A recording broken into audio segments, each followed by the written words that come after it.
Should children head back to schools now with COVID cases slightly coming down?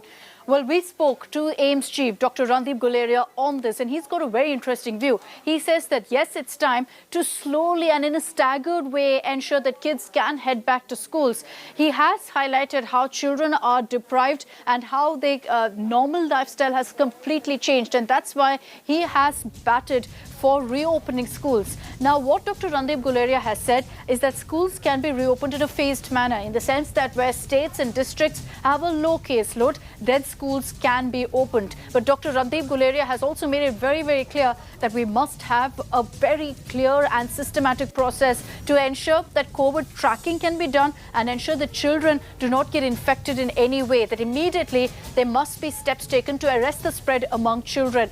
But the reason that Dr. Guleria believes that India is ready to slowly open up schools is because he's saying that Indian children have good immunity, that many of them have already been exposed to the virus and developed immunity. With regards to the question about vaccines for children, Dr. Guleria has said that the trials that are happening right now of the Covaxin vaccine on kids, it is very encouraging. And here's that full conversation with AIIMS chief, Dr. Randeep Guleria, on why he believes schools should reopen in a phased manner, on the vaccination drive and much more. This is an exclusive with Sneha Murdani. Director of Delhi's prestigious All India Institute of Medical Sciences, Dr. Randeep Guleria, is now joining us. Thank you for your time, Dr. Guleria. I want to begin by asking you, what do you think is the plausibility of a third wave right now, given the fact that there's been a lot of conversation that by the month of August, we are going to see a third wave of coronavirus in India? What's your view, sir? So I think there are two factors. One is the development of a third wave and when will it happen. It's quite likely that we will see an increase in number of cases and that will count for the third wave. When it happens will depend a lot on how our behavior is. If we are able to have COVID appropriate behavior, if we have good surveillance, if we have good containment strategies, then we will not see a surge in cases and we may be able to delay the third week to even up to 6 to 8 weeks. On the other hand, if we are not having good COVID appropriate behavior, we allow crowds to form, we are allowing a situation where the virus can spread, then we may see a third wave happening early in August itself. Okay. So I think a lot depends on how we behave in the coming few weeks. And therefore, I think it's very important that we continue to have COVID appropriate behavior, we avoid crowds, we push for vaccination, and we have very good surveillance that cases in areas where cases are rising, we quickly have a containment zone developed there so that the cases don't go out of hand and things don't spiral like they have done during the second wave. Okay, restrictions are getting lifted in many places in the country, and some argue that restrictions should only get lifted if the vaccination pace improves, and otherwise we're inviting trouble. Do you agree?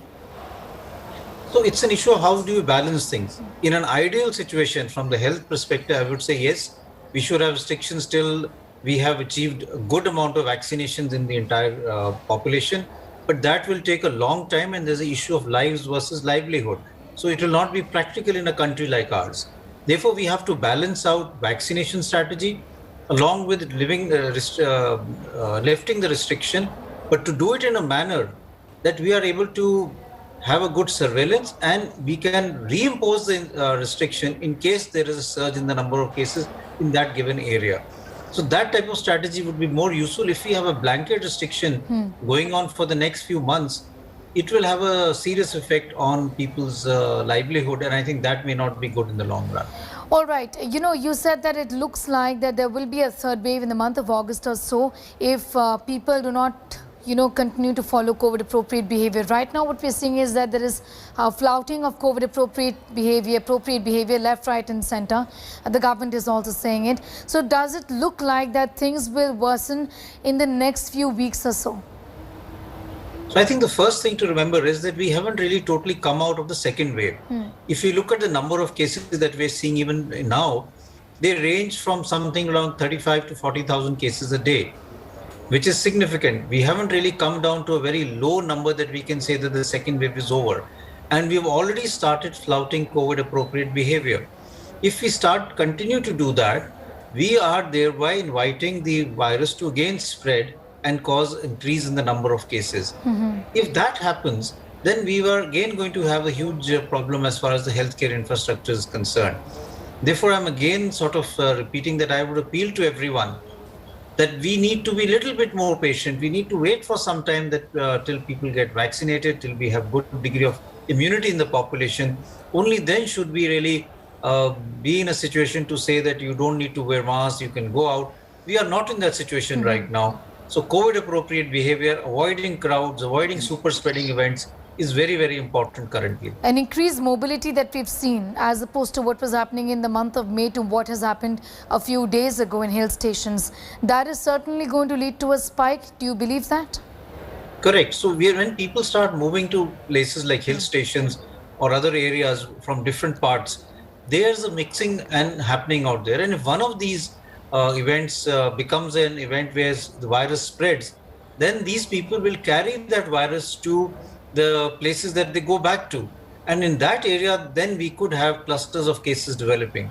So that is why non-essential travel should be avoided, and travel to tourist place where there will be mixing of people from different parts of the country and thereby leading to the transmission of infection to other areas is something that we should definitely avoid for the coming weeks. Any mass gathering which includes religious gatherings should be avoided, and restrictions should not be lifted even for religious festivals like we're seeing in Kerala?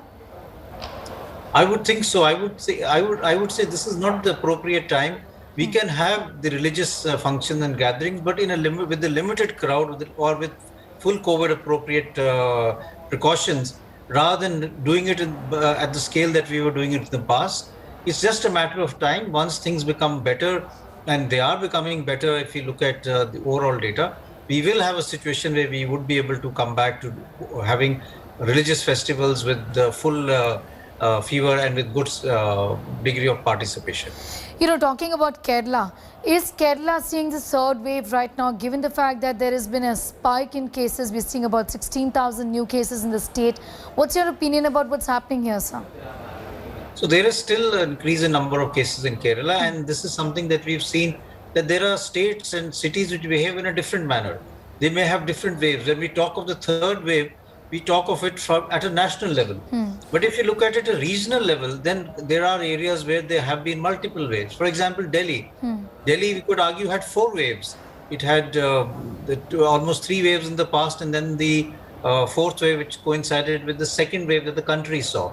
So various areas will have waves which will rise and come down, and that depends on the dynamics in that area, both in terms of the spread of the virus and the type of behavior that people have. Kerala is seeing another surge in the number of cases, which is a cause of concern. And that is why we have to be very careful in terms of the COVID appropriate behavior and having restrictions, including local level lockdowns. Okay, and none of these restrictions in Kerala must be lifted, like the Indian Medical Association has also said. Correct. So the areas where your positivity rate is high, more than 5%, where you're seeing an increase in number of patients being admitted in hospital and your hospital beds are getting filled up, the thing that we need to do is act immediately and have a clamp down so that the cases don't rise and we don't land up in a situation where hospitals are full and there is no beds available, or the number of cases come out of control. So it's better to act early rather than late, and that action involves containment, avoiding crowds, avoiding festivals, crowds during at festivals or other functions. Those things should automatically come into place. All right. In the northeastern part of the country, all 7 states are very badly hit.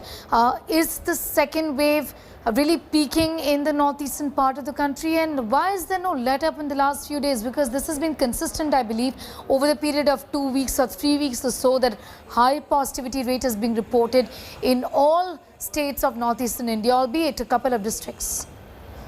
Correct. The Northeast is still seeing an increase in number of cases, and this is a cause of concern. And I think the second wave has now moved more eastward. It started off from the western part of our country, moved more to central India and then to the eastern and southern part. And now it's moved to the extreme eastern part, and we're seeing a huge surge in the number of cases. Basically, what it means is that there was a susceptible population there, people who were still not having good immunity and were still susceptible to the infection. And with the travel opening up and let's say the new variants reaching that area, the infection has suddenly again, the infection in this area has gone up. It will take some time to come down, and that's why strict restrictions in this area are required, because these states should not have the same situation as was seen in other parts of the country a few weeks ago. You know, the ICMR study clearly says that vaccines are acting against the Delta variant, but there's a problem in terms of hospitalizations. There are still some people who are going to hospital after getting both the shots of the vaccine. In that sense, do you think it's imperative right now to scale up vaccinations on a war footing in India, which really isn't happening? So 2 or 3 things. One is definitely vaccines are working. There has been a lot of data which has looked at the Delta variant and others and looked at the 2 vaccines which are available in our country. And they've all shown that by and large, they do have close to about 90% efficacy in preventing severe disease. So even data from our institute suggested that those who got both the shots of vaccine and 14 days after that, if they got COVID infection, they usually had a mild disease or did not really require hospitalization. Very few people. There will always be some outliers who, because of comorbidities, because of factors which don't allow a very good immune response in the body, may have severe disease, but majority did not have severe disease, and therefore vaccines do prevent against severe disease and hospitalization. Yes, the chances of infection can still be there. You may get the virus, but the vaccine will not allow the virus to multiply to a large extent and will protect you. And therefore, vaccine is one way out from this pandemic. Okay. We need to therefore push to get as many people vaccinated as early as possible. Dr. Guleria, and this is what's happening in countries like the UK and the US, where we're seeing that infections are increasing. For example, the UK is seeing more than 50,000 cases, but there are lesser number of people landing up in hospital. You know, are you satisfied with what has been the pace really of vaccination in India? 6 months into the vaccination, we are still using 2 vaccines. A third one is not even readily available in India. It's been fairly dismal. Would you say that? No, I don't think it's dismal. I think this is one thing that I would like to put forward here. I think we as Indians should be proud of the effort that has been put in. There's a large part of the world which is not having vaccines or are dependent on other countries for vaccine. Africa, for example, less than 1% of the whole continent has been vaccinated. South America, huge parts of South America has very few people who have been vaccinated, even in Brazil, because they are all dependent on vaccines coming from outside. India is one country where not only do we have vaccines being manufactured in our country, that is Covaxin and Covishield and now Sputnik, but we have so many other vaccines which are being going into clinical trials. We have the Zydus Cadila vaccine, Zycov, which is a DNA platform vaccine. We have a biological E vaccine, which is an mRNA vaccine. We have a vaccine by Genovia, which is basically looking at the subunit vaccine, viral-like particles. So in the next few months, we will have a large number of vaccines, which is going to be something that no other country has in terms of vaccine, the array of vaccines and the production that we're doing. The only setback that we have is our population. We have to vaccinate we need almost 2 billion doses. If you look at the number of people who have been vaccinated now, globally, it's around 2.2 billion. We need that many vaccines for our population. If we need to vaccinate 1 billion people, we need 2 billion doses. So in our country, it is always going to be a staggered process, and it is going to be based on prioritization. Even if you look at data from the West, and I've seen people who have told me that they've had to wait for 3 months to get their vaccine shot. They have to book and wait for 3 months to get the vaccine shot. And this is in countries like Europe or in the US. Therefore, I think we are doing a good job. We need to ramp it up because of the size of our population, and that is being done. And I'm hopeful that by the end of July or August, we will have more and more doses available. We should also address vaccine hesitancy and develop strategies to reach out to people so that they come forward and get themselves vaccinated, because as you're saying, the data from UK is very encouraging. Okay. If you're able to vaccinate a large number of people, we will be able to save lives. A lot is being said about why can't we try this out as far as children is concerned. Children are concerned in India. Open up schools when the circulation of the virus is low. Give the children an opportunity to live a life of normalcy once again. You think areas where the virus is not circulating much and which are in fact reporting positivity levels which is satisfactory, would you say below 5% that is, would you say that we should be now go ahead and looking at opening up of schools? So I'm one who is a proponent that we should work on a strategy for opening up schools because of multiple reasons. I think opening up schools and having students coming physically has a lot of benefit. It's not only the e-learning, it's the character development, the social interaction that children have at school, the midday meals that many children have, and also being able to reach out to those marginalized children who don't have access to the internet or electronic media and therefore are not being able to attend the schools and have sort of dropped out of education. We need to develop a strategy that all of them can come back to the education system, and that's why physical classes should start. We need to have a mechanism, like you said, where the positivity rate is low. We can look at schools, half the school on one day and half on the other day, do some screening tests when the children come, have some good ventilation, and also data is emerging that children already have good degree of antibodies. So where the infection rate is low, we may try and open up schools gradually and see whether it works with good surveillance. So if the cases rise, we can always close the schools down again. But having it closed for such a long time is causing more harm than good. And therefore, I personally feel that we should look at strategies for opening up schools in areas where now cases are very low. Last time I spoke with you did say that there's a possibility of us having Covaxin, the data for children by September. Just do tell us about the kind of progress that's been made in that direction. So the vaccine trial is doing well. It is now in the stage of observing to see for safety and antibody and the immunity. The recruitment is over. So I'm very hopeful that we should have robust data in September, and hopefully we should be able to then develop strategies for vaccination in children.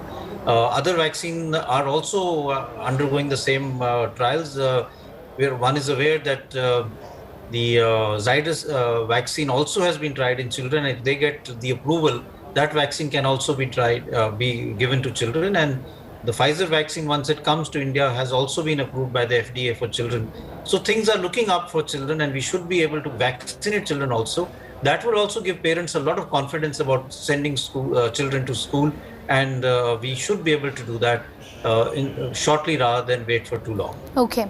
For a while now, there's been a conversation about mixing of vaccines. Is the Indian Council of Medical Research or the government in totality AIIMS looking at now doing some surveys or a study about mixing these vaccines and seeing, because I think a lot is being said about how that probably is a solution in a country where doses are still, in fact, there's a shortage of doses, and probably that's going to work. So this is something which has been tried in the past, what is known as a heterologous prime boost. Theoretically, if we look at the Sputnik vaccine, it is also a slight like that, because the first and second dose are different in the Sputnik vaccine as far as the adenovirus vector is concerned. But there is a research and data emerging from the West which suggest that the mixing the vaccine, that is, you could give the Covishield first and then the Pfizer later on, or to mix the Covaxin with Covishield. The two things that we need to do is, one is reactogenicity, that does it cause more reaction and side effects, and second is does it give better immunity. Now there are now studies being planned in India also where this is being planned to be looked at, that if we were to mix the vaccine, will we get a better response and is it safe? Okay. And if that is done, then I think that will also give us a more freedom to try our vaccines, and it may even give a better immunity. And okay, the so third who's planning? All right, yes. The third important question is, what should be the booster dose? We will be talking about a booster dose by the end of this year or early next year. Should it be the same dose vaccine that you took as your initial vaccine, or should we give a different booster dose? That is also an important question. Okay. So these are trials which are being looked at by various institutes, including I think ICMR has also called for proposal for this. Other institutes are looking at. It will need ethical clearance to try this and have a good monitoring. But these are things that are being looked at nationally and internationally also. And ICMR would be doing this, sir, if the clearance for it comes true, since you said ethical trials Yes. would require the clearance? I'm sure they would be, because this is something which has value in the long run. All right. Dr. Randeep Guleria, as always, pleasure talking to you. Thank you so much for your perspective. Thank you.